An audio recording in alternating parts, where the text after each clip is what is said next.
Ladies and gentlemen, as you all know, the EU Chamber is one of the apex chambers promoting the business between India and Europe. And today is the EU Day celebration. So let's have an encouraging round of applause for the EU Day and for EU Chambers. To commemorate the foundation of European Union, we celebrate the Europe Day, and we, as a part of the European Union Chambers of Commerce, are so privileged to have with us Mr. Nicholas Simon, President, the Council of EU Chambers of Commerce in India. He is the Deputy CEO at SBI Funds Management Private Limited. Over the years, he has held many prestigious positions such as CIO at the Generali Real Estate, France, and many more. I'm honored to invite Mr. Simon to come on stage, please, and address the gathering. Let's have a huge round of applause for Mr. Nicholas Simon.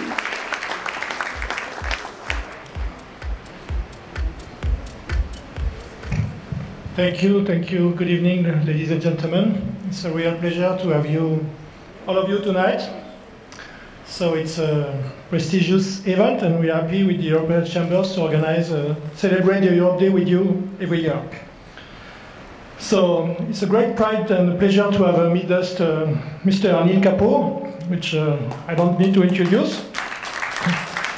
Very famous actor and producer, and on behalf of the Chamber, I would like to express my utmost gratitude to Mr. Kapoor for gracing this occasion, despite his extremely busy schedule, as we know. So it's also an honor to welcome His Excellency Mr. Thomas Kozłowski, Ambassador of the European Union to India.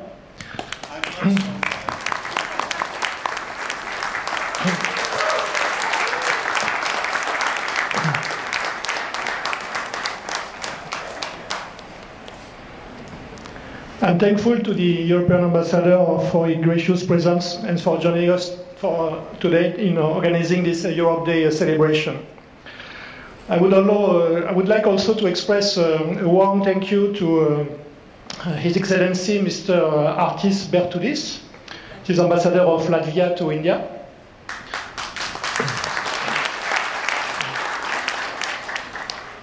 Her Excellency Mrs. Eleonora Dimitrova, Ambassador of Bulgaria to India. His Excellency Mr. Ivan Lancharic, Ambassador of Slovakia to India.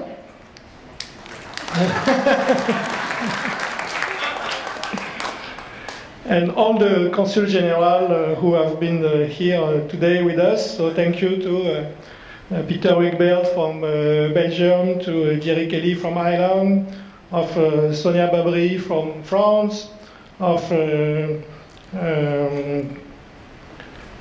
Chemani Rodrigo from Sri Lanka, or Jorge de Lucas from Spain. And sorry if I forgot some of you. Thank you, all of you, to join today for this European celebration.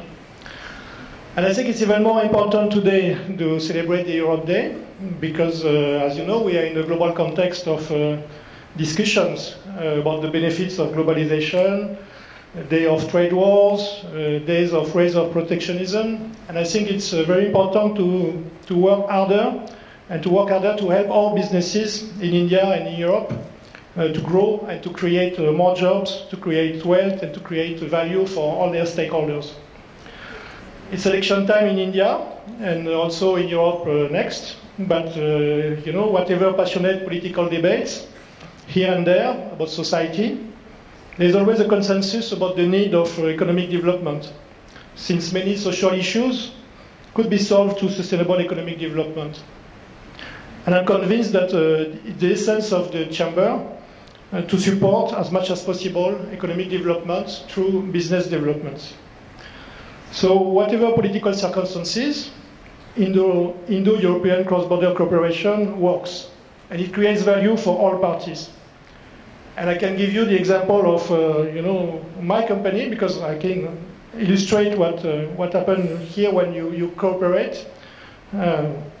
Because over time, thanks to the combination of expertise for the two shareholders of the company, which is SBI, the largest bank in India, and Amundi, the largest asset manager in Europe, But after 15 years of cooperation and a good JV partnership, this company has become the third largest asset management company in India, with a way to be maybe a market leader. So it works, and that's what we try to do. We try to help all your members to grow their businesses. So our services include dissemination of information, networking opportunities, thought leadership, conferences, workshops, seminars, visit of Indian company to Europe, assisting them to enter European market. For example, the Chamber has recently launched a European desk, which is a one-stop solution for all the business queries. It will act as a trade facilitator with European company and a free trade flow. We also provide assistance to more and more European companies to enter the Indian market in the context of improving ease of doing business, an active foreign investment policy, and very positive structural reforms put in place by the government of India to foster economic development. Since last year, we are working also to enlarge the scope of the activities of the Chamber in India. So we aim to revive the initial spirit of the Chamber, which is to act as a kind of point of contact, a federation of all actors and goodwill being involved into this European and India business relation, a kind of networking place where all national, local, and of course bilateral chambers, which are already our members, can meet and exchange to create more awareness, more advocacy initiative, and therefore more business opportunity for their respective members. We also to create an advisory board and enlarge our governing council. So we would like to gather more officials, trade commissioner from Indian state, European countries, representative of various chambers of commerce. In that context, we have already signed some MOUs with various chambers of commerce in Europe and in India, and we continue to partner with more of them. We are also in the process of forming sectorial committees on major sectors like logistics, engineering, legal, banking, automobile, IT, to organize industry-level discussions between Indian and European companies of the same sector. So as you can see, there is a lot to do, and I would like to express my sincere appreciation to the Eurochamber team, who has been instrumental in preparing this event for you today, and for their hard work also throughout the year. Especially a big thank you to Dr. Renu Chomet, who is here today, our director, as well as our Vice President Ashok Bharat, Captain Batra, all the governing council members who all the years try to make the most for you to help you create and develop your businesses. And I would like to express my sincere appreciation also to the member companies, all the members of the council and our supporting partners for the success of this event, with a special mention to Indo-French Chamber of Commerce, its president Guillaume Gérard-Redé and Payal Kanwar, his director, who helped us to organize this event today, and look forward to their continuous support and cooperation in the future. So today we have a privilege to have our guest, Mr. Anil Kapoor, His Excellency the Ambassador of Japan in India. And once again, thank you for your gracious presence. There is an exciting program lined up today. I hope we are going to have an enjoyable evening all together. Thank you.